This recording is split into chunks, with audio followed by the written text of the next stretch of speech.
এফডিসিতে চলছে চলচ্চিত্র শিল্পী সমিতি নির্বাচন। সেখান থেকে সরাসরি যোগ দিচ্ছেন সহকর্মী দেব রায়। দেব, আপনি নিশ্চয়ই আমাকে শুনতে পাচ্ছেন। দেব, নির্বাচনের কি খবর রয়েছে? শিল্পী সমিতি যে নির্বাচন, সেখানে প্রার্থী তাই কে কে রয়েছেন, আমাদেরকে বিস্তারিত জানাবেন।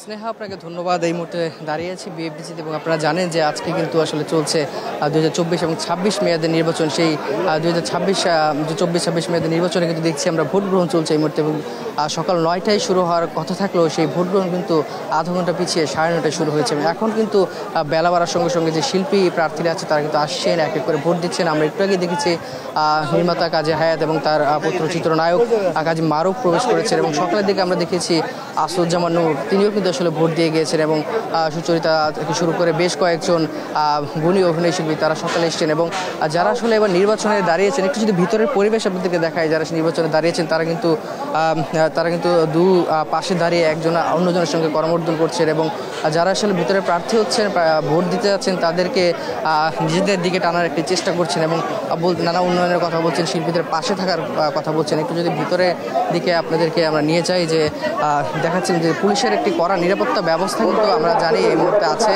এবং গতবার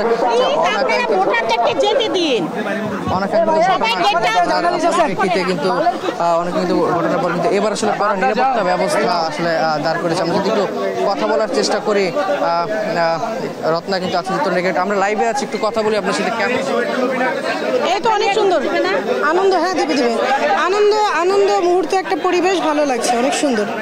মেলা বাড়ছে, অনেক শিল্পীরা আসছে, একত্রে মিলন মেলা একটা তৈরি হচ্ছে, এই জিনিসটা আসলে কেমন লাগে? আসলে আমাদের কাছে এবারে ঈদটা কিন্তু ঈদ ছিল না, আজকে আমাদের ঈদের দিন, অনেক ভালো লাগছে। আশা করি ভোটার চলে যাবে এখান দিয়ে, আশা করি অনেক ভালো হবে। আসলে কথা বলছিলেন চিত্রনায়িকা রত্না এবং তিনি কিন্তু আসলে বলছিলেন এই যে নির্বাচন, তারা একত্রে যে নির্বাচনটি করছেন সেই নির্বাচনটি শিল্পীদের যে সৌহার্দ্যপূর্ণ সম্পর্ক সেটি বাড়িয়ে তুলেছে এবং শিল্পীদের নানা উন্নয়ন কাজে তারা পাশে দাঁড়াবেন সেই বার্তা আসলে তারা কিন্তু দিচ্ছেন। এবং জানিয়ে রাখি যে এবার কিন্তু মিশাডেজ্জল পরিষদ এবং মাহমুদ কলি এবং নিপুণ তারা কিন্তু দুই ভাগে বিভক্ত নির্বাচন করছেন। 21 সদস্য বিশিষ্ট প্রত্যেকটি প্যানেলের সদস্য তারা কিন্তু আছেন এবং আপনাদেরকে আসলে জানাচ্ছিলাম বিএফডিসি থেকে। এবং এখন কিন্তু আসলে দুপুর এবং বেলা বাড়ার পর কিন্তু আসলে সেই নির্বাচনের যে আমেজ, সেই নির্বাচনের আমেজ কিন্তু আরও জমবে বলে আশা করছেন। স্নেহা, এতক্ষণ জানাচ্ছিলাম বিএফডিসি থেকে, আমি সঙ্গে ছিলাম দেবরাদিত এবং পরবর্তীতে কোনো ঘটনা ঘটলে আবারও যুক্ত হবো আপনাদের সঙ্গে। স্নেহা। দেব, আপনাকে ধন্যবাদ। দর্শক, আমরা শুনছিলাম শিল্পী সমিতি নির্বাচনের সর্বশেষ খবর।